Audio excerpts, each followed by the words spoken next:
तो चलिए आज ना वृंदावन के कुछ खास दिव्य स्थलों के बारे में जो जानकारी है उसे थोड़ा और गहराई से समझते हैं। हाँ बिल्कुल। हमारे पास जो ये स्रोत हैं ये वृंदावन के आध्यात्मिक माहौल और जो पर्यटकों के लिए ज़रूरी जगहें हैं उन पे काफ़ी अच्छी रोशनी डालते हैं। कोशिश ये है कि इनसे सबसे अहम बातें निकाल कर समझें। हाँ, और देखिए वृंदावन जैसा ये स्रोत भी बताते हैं सिर्फ एक शहर नहीं है, ये तो भगवान कृष्ण की लीलाओं से जुड़ा हुआ एक तरह का जीवंत अनुभव है। यहाँ के कण कण में भक्ति और इतिहास महसूस होता है। तो हाँ, आज इन जगहों के सार को पकड़ने की कोशिश करते हैं। बिल्कुल। तो शुरुआत करते हैं प्रेम मंदिर से। जानकारी ये है कि ये काफ़ी नया है। हाँ, हाल का ही है। पूरा सफ़ेद संगमरमर से बना है और कहते हैं शाम को रोशनी में इसकी भव्यता तो मतलब देखने लायक होती है। हाँ, वो तो है। इसमें राधा कृष्ण और सीताराम दोनों को समर्पित जटिल नक्काशी है।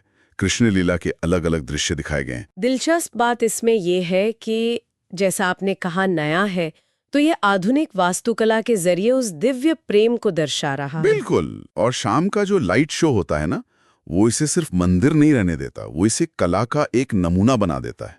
शांति भी है और थोड़ा अचरज भी होता है देखकर। सही बात है। अच्छा, इसके बाद है बांके बिहारी मंदिर।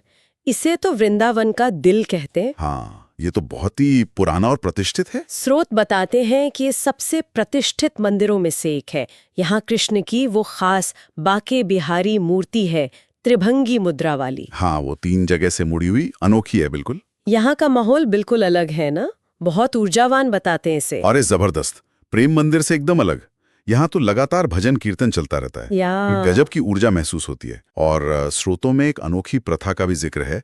वो मूर्ति के सामने पर्दा बार बार गिराते और उठाते हैं। हाँ, मैंने भी सुना इसके बारे में। क्यों करते हैं ऐसा? बताया जाता है कि ऐसा इसलिए ताकि भक्त जो हैं वो भगवान की सुंदरता से पूरी तरह से मंत्रमुग्ध न हो जाएं। मतलब एक तरह का खेल है भक्त और भगवान के बीच। अच्छा, ये तो बड़ी दिलचस्प बात है। चलिए अब आगे बढ़ते हैं इस्कॉन वृंदावन की तरफ। श्री कृष्ण बलराम मंदिर। हाँ, इस्कॉन। स्रोत इसे एक वैश्विक आध्यात्मिक केंद्र मानते हैं। 1975 में बना था शायद। हाँ, 1975 में। ये कृष्ण और उनके भाई बलराम को समर्पित है। यहाँ की शांति और वास्तुकला वो भी काफी भव्य है। ये अनुभव शायद बांके बिहारी से काफी अलग होगा, ज्यादा व्यवस्थित। बिल्कुल। यहाँ एक अलग तरह का माहौल है, ज्यादा व्यवस्थित, शांत और एक अंतर्राष्ट्रीय जुड़ाव महसूस होता है।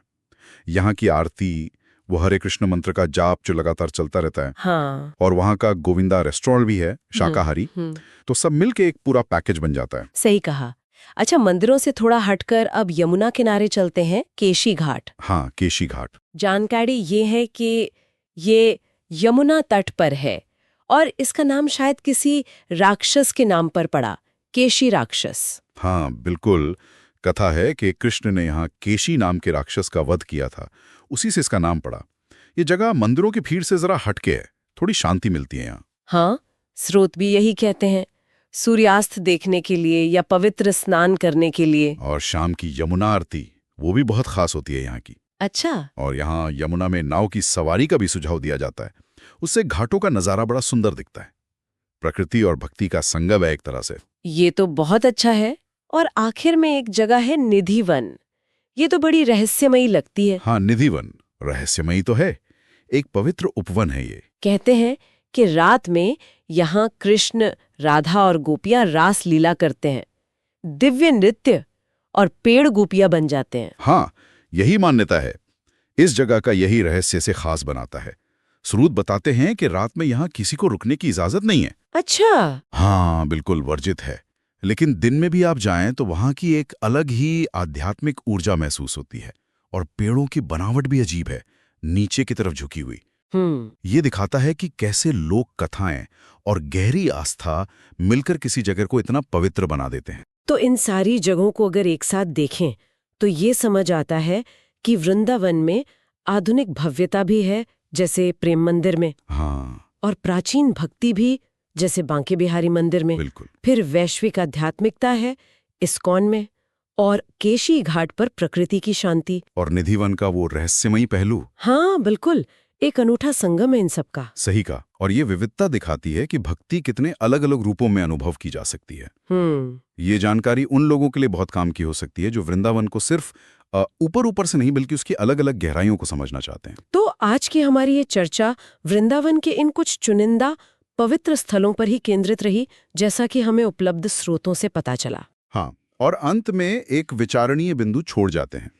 ये सारी जगहें ये दिखाती हैं कि कैसे पौराणिक कथाएं, लोगों का विश्वास और वो भौतिक स्थान, वो आपस में इतने गहरे गुंथे हुए हैं कि मिलकर एक अनोखा आध्यात्मिक अनुभव रचते हैं। तो ये सोचने पर मजबूर करता है कि किसी स्थान का महत्व क्या सिर्फ उसके इतिहास से है, या उसमें जो विश्वास बसा है, जो कहानियां बसी हैं, उनसे कहीं ज्यादा है।